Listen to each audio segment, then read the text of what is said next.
Good morning students, ये आपका part 7 video इस चैप्टर का। पार्ट 7 वीडियो में प्रश्नावली 7B पे है और क्वेश्चन नंबर है 15। कह रहा है कि यदि दो समांतर रेखाओं को कोई तिर्यक छेदी रेखा काटती हो तो दिखाइए कि किन्हीं दो एकांतर कोणों के समद्विभाजक रेखाएं भी समांतर होंगी। चलिए मैं इस क्वेश्चन को आपको समझाता हूँ। पहले फिगर हम लोग बना लेते हैं। हम लोग यहाँ पे दो समांतर रेखाएं ले लेते हैं, ठीक है, और इस पर एक तिर्यक रेखा ले लेते हैं, ठीक है। चलिए यह आपका, इसका नाम कुछ दे देते हैं, यह आपकी AB हो जाएगी और यह जो दूसरी रेखा है, दूसरी समांतर रेखा जो है इसके, वह CD ले लेते हैं और यह तिर्यक रेखा जो है इसका नाम देते हैं PQ, जो AB और CD को मान लेते हैं कहाँ पे काटती है, R और S पर काटती है, R और S पर काटती है। तो पहले इतना लिख लेते हैं, दिया है AB समांतर है CD, ठीक है, AB CD के समांतर है। फिर क्या कह रहा है कि तिर्यक रेखा PQ AB तथा CD को क्रमशः R तथा S पर काटती है, R तथा S पर काटती है। इतना हम लोग दिखा दिए फिगर में, ठीक है। अब देखिए क्या कर रहा है, तो दिखाइए कि किन्हीं दो एकांतर कोणों के समद्विभाजक रेखाएं भी समांतर होती है। तो एकांतर कोणों के समद्विभाजक यानी देखिए मैं ये एक एकांतर कोण लेता हूं ARS और दूसरा एकांतर कोण RSD। देख लो, ये कह रहा है ना आपके क्वेश्चन में कि दो एकांतर कोणों का समद्विभाजक, तो इसका समद्विभाजक एक मैं ये मान लेता हूं और इसका समद्विभाजक एक ये ले लेता हूं, ठीक है, और इसका नाम देता हूं, ठीक। यहाँ पे मैं इसको कुछ दे देता हूं X और इसको देता हूं Y। यहाँ पे RX जो है ना, एंगल ARS और ये SY जो है ना RSD का समद्विभाजक है, ठीक है। तो यहाँ लिख देते हैं कि RX और SY क्रमशः RX किसके लिए है, तो एंगल ARS और SY किसके लिए है, SY तो RSD, एंगल RSD का समद्विभाजक है, ठीक है। तो सिद्ध करना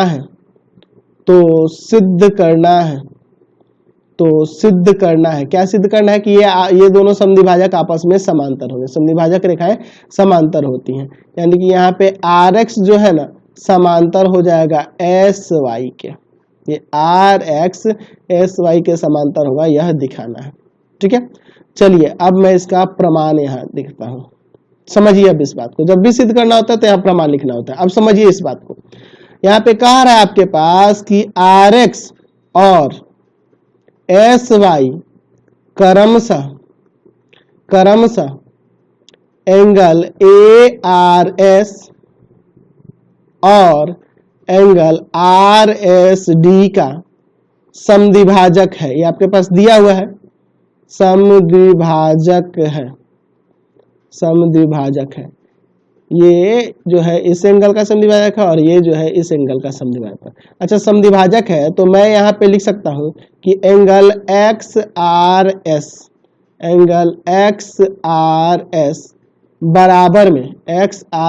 बराबर में हो जाएगा 1/2 ऑफ एंगल ARS। XRS यह वाला एंगल XRS इस पूरे कोण का आधा होगा, क्योंकि ये समद्विभाजक है तो आपस में बराबर हुए, यानी कि यह वाला एंगल XRS पूरे एंगल ARS का आधा हो जाएगा। उसी तरह से एंगल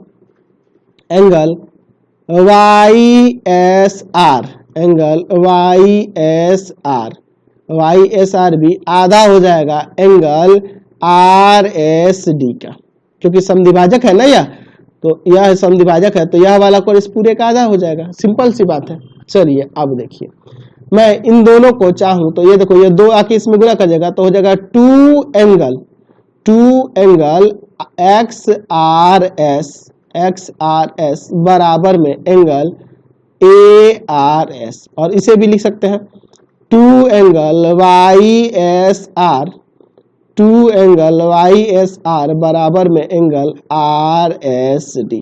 चलिए अब देखो, आप चूंकि आपके पास कह रहा है कि AB समांतर है CD के, यह दिया हुआ है, तो यहाँ पे हम लोग लिख सकते हैं कि एंगल ARS बराबर में एंगल RSD। देखो यह इसके समांतर है, तो ARS यानी कि यह पूरा कोण इस पूरे कोण के बराबर हो जाएगा। कैसे? एकांतर अंतःकोण से ना, एकांतर अंतःकोण का यह युग्म है एकांतर अंतःकोण से, क्योंकि ये भी समांतर दिया है तो यह एकांतर अंतःकोण आपस में बराबर होगा, तो यह आपस में बराबर है। तो इसके जगह पे ARS की जगह पे मैं ये लिख सकता हूं 2 एंगल XRS, और इसके जगह पे RSD की जगह पे मैं लिख सकता हूँ 2 एंगल YSR। तो यहाँ से 2 से 2 काट देंगे, यानी कि एंगल XRS ये वाला एंगल और एंगल YSR यह वाला एंगल बराबर होगा। तो यह दोनों एंगल जब बराबर हो गया तो इन दोनों रेखाओं के रेस्पेक्ट में, इन दोनों किरणों के रेस्पेक्ट में क्या देख रहे हैं, ये दोनों एकांतर अंतःकोण है। तो एकांतर अंतःकोण के युग्म में जब बराबर हो जाएंगे, एक युग्म बराबर हो जा रहा है, तो ये रेखाएं आपस में समांतर नहीं हो जाएंगी। चलिए, तो हमने क्या देखा कि एंगल XRS बराबर में हो गया एंगल YSR। अच्छा, तो यहां लिख सकते हैं एकांतर अंतःकोण के प्रतिलोम से, उसके उल्टा से, ठीक है, विलोम से प्रतिलोम से क्या हो जाएगा, तो जब ये दोनों एकांतर अंतःकोण के एक युग्म बराबर हो गया तो रेखाएं आपस में समांतर हो जाएंगी, यानी कि RX समांतर हो जाएगा SY के। ये हमने प्रमाणित करके दिखा दिया, समझ गए। चलते हैं अगले क्वेश्चन की ओर। क्वेश्चन नंबर 16 देखिए, ये पिछले क्वेश्चन के तरह ही है, बस पिछले क्वेश्चन में एकांतर अंतःकोण ले रहे थे, यहाँ पे संगत कोण को लेकर चला है। बगल के दिए गए चित्र में एक रेखा दो समांतर रेखाओं को काटती है। एक रेखा जो है, यह तिर्यक रेखा दो समांतर रेखाओं AB और CD को काट रही है, ठीक है। कहाँ कहाँ पे, तो G और H पर काट रही है। तो सिद्ध कीजिए कि एक जोड़े संगत कोणों के संधिभाजक रेखाएं समांतर होती है। एक जोड़े संगत कोणों के संधिभाजक रेखा, यानी कि यहाँ GM एंगल EGB का संधिभाजक है और HL एंगल GHD का संधिभाजक दिया है। तो ये दोनों संधिभाजक समांतर होंगे, ये दिखाना है। चलिए, तो पहले लिख लेते हैं क्या क्या दिया हुआ है। दिया क्या है क्वेश्चन में, दिया है आपके पास कि AB समांतर है CD। अच्छा, तिर्यक रेखा है, तिर्यक रेखा EF AB तथा CD को क्रमशः G तथा H पर काटती है, ठीक है। और क्या दिया हुआ है, तो ये GM जो है ना, GM और दूसरा कौन है आपका HL क्रमशः एंगल EGB और GM जो है एंगल EGB और यह HL जो है एंगल GHD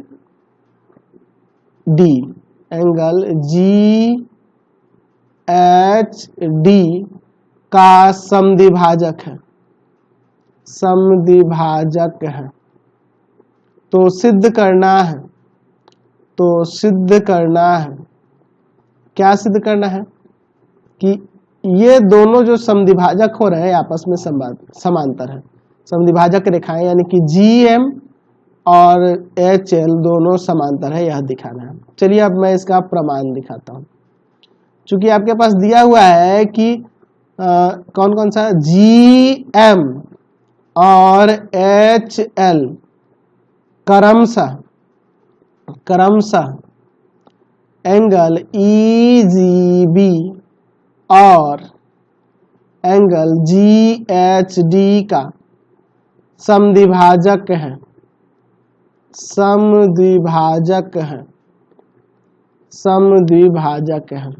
ठीक है।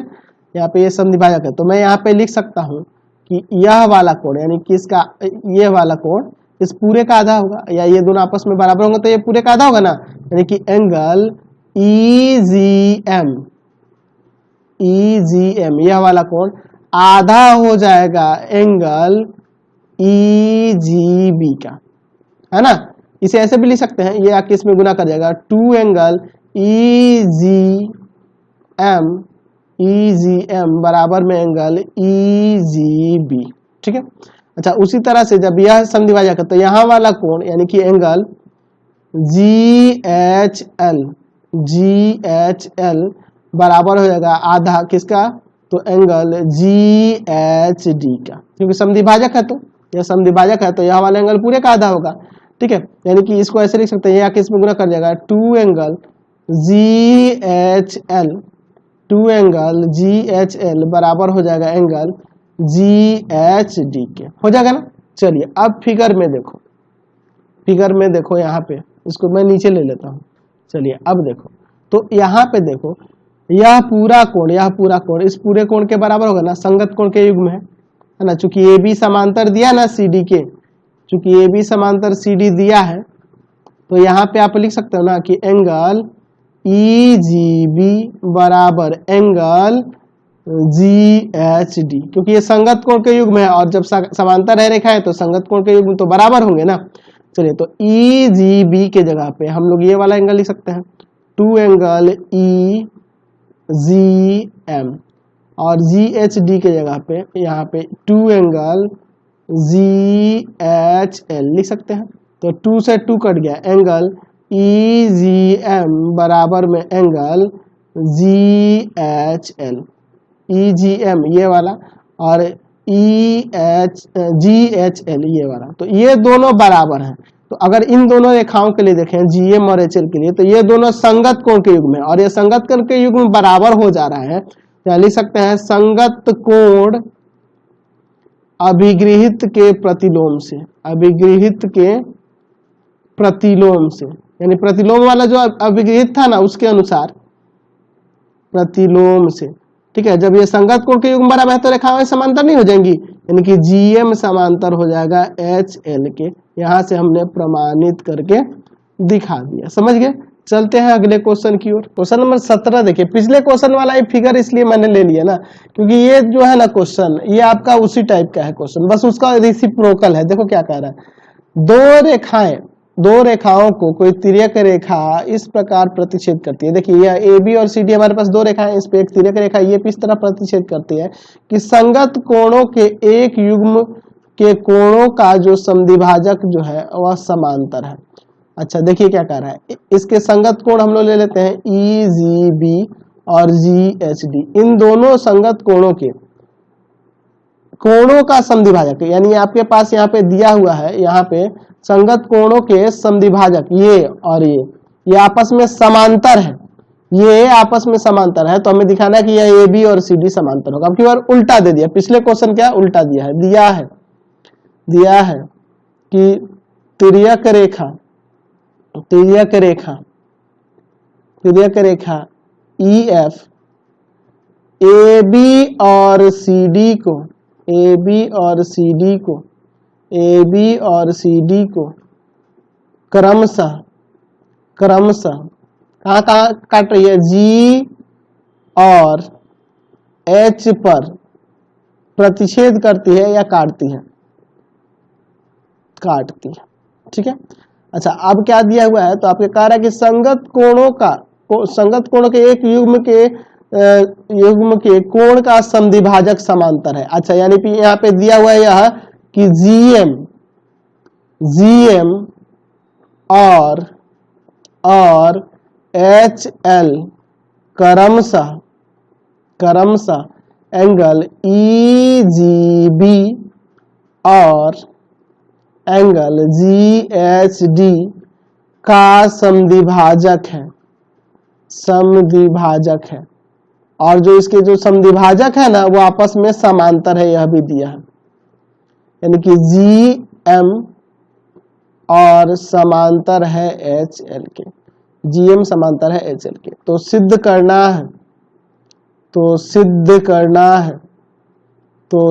करना है कि ए बी सी डी के समांतर होगा। अब की बार उल्टा हो गया पिछले क्वेश्चन का। चलिए इसका आप प्रमाण देखते हैं। ठीक है, इसका अब हम लोग प्रमाण देखते हैं। चूंकि पहले जो समद्विभाजक दिए है उसको लिखो। चूंकि आपके पास दिया है कि जीएम और एच एल क्रमशः एंगल ईजीबी और एंगल जीएचडी का समद्विभाजक है।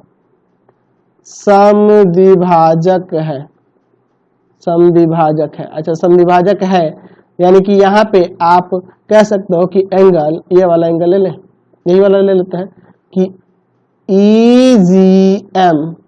EGM हाफ हो जाएगा एंगल EGB के, और एंगल GHL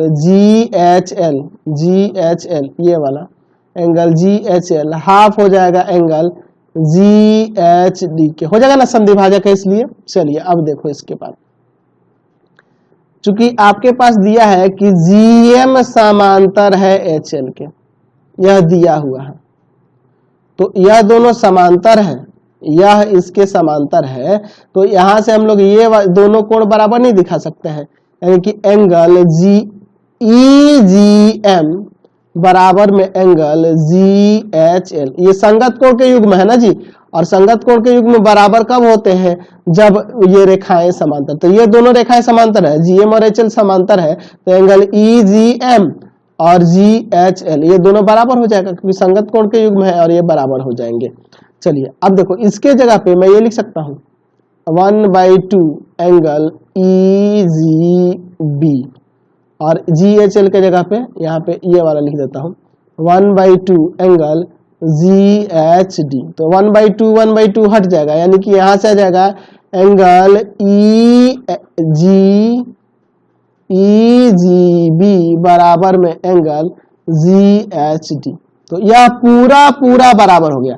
तो AB और CD रेखा के लिए ये दोनों तो संगत कोण के युग्म ही है, और ये संगत कोण के युग्म जब बराबर है तो संगत कोण के अभिगृहित के प्रतिलोम से ये दोनों समांतर नहीं हो जाएंगे, AB समांतर CD हो जाएगा। तो लिख देंगे संगत कोण के प्रतिलोम, संगत कोण के प्रतिलोम का अभिगृहित संगत कोण के प्रतिलोम के अभिगृहित से क्या हो जाएगा, तो समांतर हो जाएगा AB समांतर CD। यहां से यह आपका प्रमाणित हो गया। समझ गए ना। चलिए अगला क्वेश्चन देखते हैं। क्वेश्चन नंबर 18 देखा जाए। कह रहा है यदि दो सरल रेखाएं एक ही सरल रेखा पर एक ही तरफ लंब हो तो सिद्ध करें कि वे समांतर होती है। चलिए मैं यहाँ पे दो सरल रेखा एक ही सरल रेखा पर, तो मैं एक रेखा बना लेता हूँ और इस पे दो सरल रेखाएं ले लेते हैं इस तरह से। ठीक है, यहाँ पे देखो इसका नाम मान लेते हैं AB। AB पर लंब है आपकी रेखा, यह क्या नाम इसका देते हैं, तो इसका नाम देते हैं PQ और यह RS। तो आपके क्वेश्चन में कह रहा है कि कि यदि दो सरल रेखा एक ही सरल रेखा पर एक ही तरफ लंब हो, यानी एक ही तरफ से लंब हो। यह देखो यह इस पे लंब है और यह इस पे लंब है। ठीक है, एक ही तरफ से लंब है, तो क्या सिद्ध करना है कि ये PQ और RS समांतर है। तो मैं यहाँ पे भी एक बिंदु ले लेता हूँ, यहाँ पे ले लेता हूँ C और यहाँ पे ले लेता हूँ D। चलिए हमारे पास दिया क्या है, दिया है कि PQ AB पर लंब है, PQ रेखा जो है AB पर लंब है, और यह RS रेखा भी आपकी सॉरी मैंने समांतर लिख दिया। PQ रेखा लंब है AB पर और RS जो है यह भी लंब है AB पर। ठीक है, तो सिद्ध करना है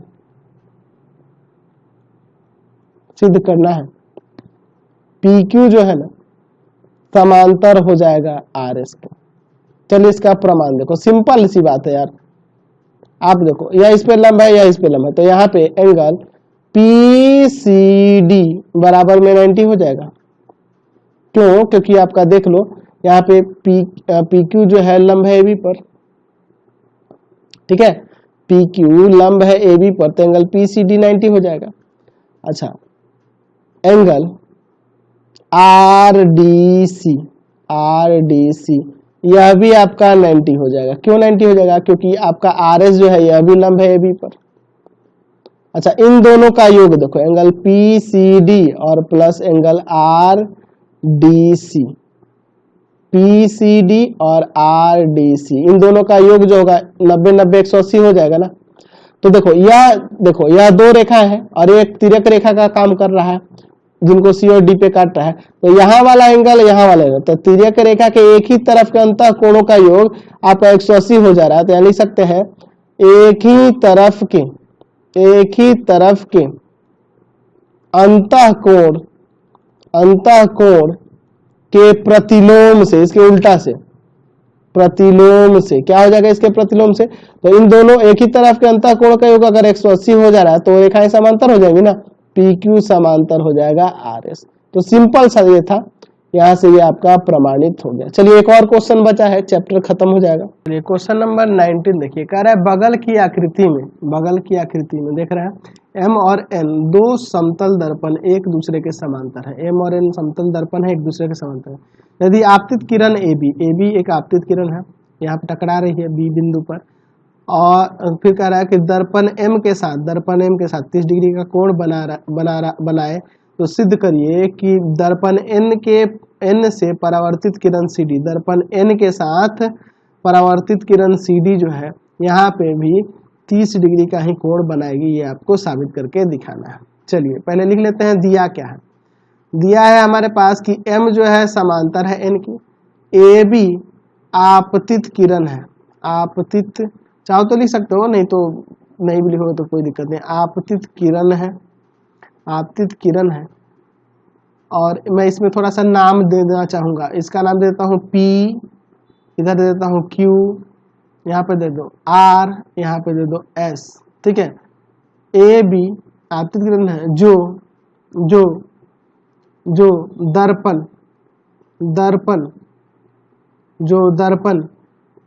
M के साथ 30 डिग्री का कोण बनाती है, ठीक है। ये हम लोग लिख देंगे 30 डिग्री का कोण बनाती है यहाँ पे, यानी कि एंगल ए बी क्यू बराबर में है 30 डिग्री, नाम जो लिखे उसके अनुसार। चलिए मैं एक काम करता हूँ, यहाँ पर एक अभिलंब लेता हूँ और यहाँ पर भी एक अभिलंब लेता हूँ, ठीक है। अभिलंब का मतलब समझता है ना, अभिलंब यानी कि ये लंब होगा आपके दोनों दर्पणों पर अलग अलग, ठीक है। मैंने रचना किया। अच्छा, हमें क्या सिद्ध करना है पहले ये भी लिख देते हैं। तो सिद्ध करना है क्या सिद्ध करना है कि यह अपवर्तित किरण CD जो है ना, परावर्तित किरण जो CD जो है ना, इस दर्पण एन के साथ 30 डिग्री का कोण बने, यानी यहाँ एंगल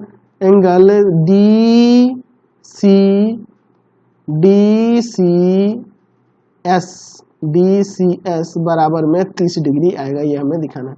या ऐसे भी कह सकते हैं कि परावर्तित किरण CD दर्पण एन के साथ 30 डिग्री का कोण बनाएगी, 30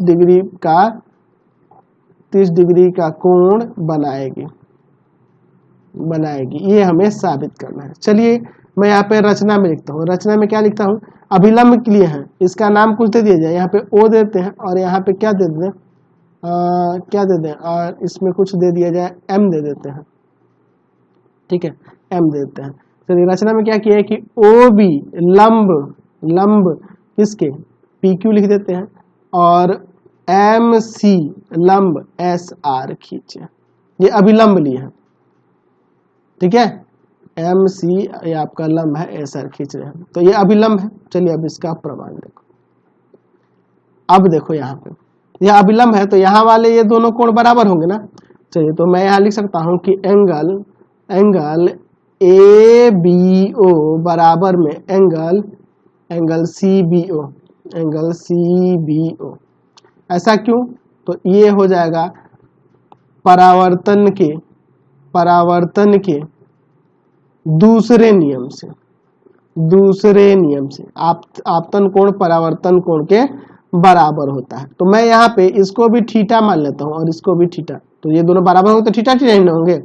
चलिए ये दोनों आपस में बराबर, तो इसको अगर थीटा मानते तो ये भी आपका थीटा ही हो जाएगा। ठीक है, चलिए अब देखिए फिगर में, यहाँ पे देखिए हमारे पास चूंकि ए बी समांतर है, सॉरी पी क्यू नाम है ना,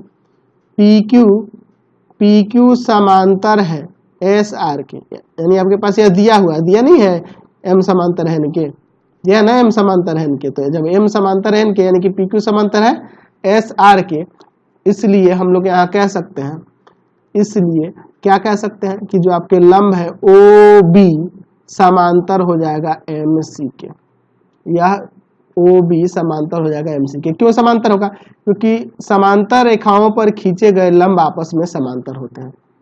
समांतर रेखाओं पर खींचे गए लंब समांतर होते हैं, इसलिए यह हो जा रहा है। ठीक है, समांतर होते हैं। चलिए तो यहाँ से OB और MC समांतर हो गया, OB और MC समांतर हो गया, तो यह वाला कोण इस कोण के बराबर हो जाएगा। एंगल क्या नाम है इसका, आप BCM बराबर में एंगल CBO, BCM CBO के बराबर हो जाएगा, यानी यह भी थीटा के बराबर हो जाएगा। ये कैसे हुआ? एकांतर अंतःकोण से ये दोनं आपस में बराबर होंगे, एकांतर अंतःकोण के युग्म से ये दोनों आपस में बराबर होंगे, तो ये थीटा है तो यह भी थीटा, और ये थीटा है तो यह भी थीटा। कैसे? तो यहाँ लिख सकते हैं एंगल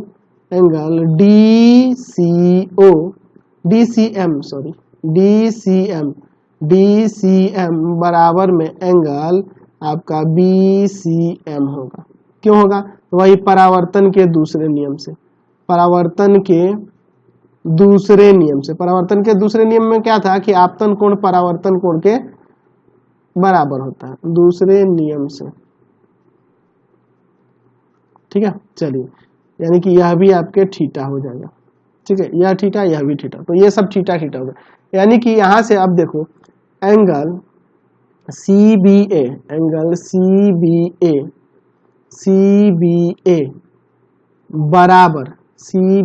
बराबर में एंगल CBA और DCB बराबर हो जाएगा। ये कितना हो जाएगा? तो थीटा 2 थीटा हो जाएंगे ना, दोनों 2 थीटा हो जाएंगे, ये भी 2 थीटा, ये भी 2 थीटा। अब देखो मैं यहाँ पे लिख सकता हूँ कि एंगल SCB बराबर में एंगल CBQ, यह पूरा कोण इस पूरे कोण के बराबर हो जाएगा ना, क्योंकि ये समांतर है n के, एकांतर अंतःकोण से हो जाएगा, एकांतर अंतःकोण से। देखो ये m समांतर है ना इनके, यह एक तिर्यक रेखा है, तो यहाँ पे यह पूरा कोण इस पूरे कोण के बराबर हो जाएगा। चलिए तो SCB में एंगल हम लोग लिख सकते हैं, कौन कौन सा एंगल है? तो एंगल है ये आपका SCD, या इसे ऐसे भी लिख सकते हैं एंगल DCS और प्लस में एंगल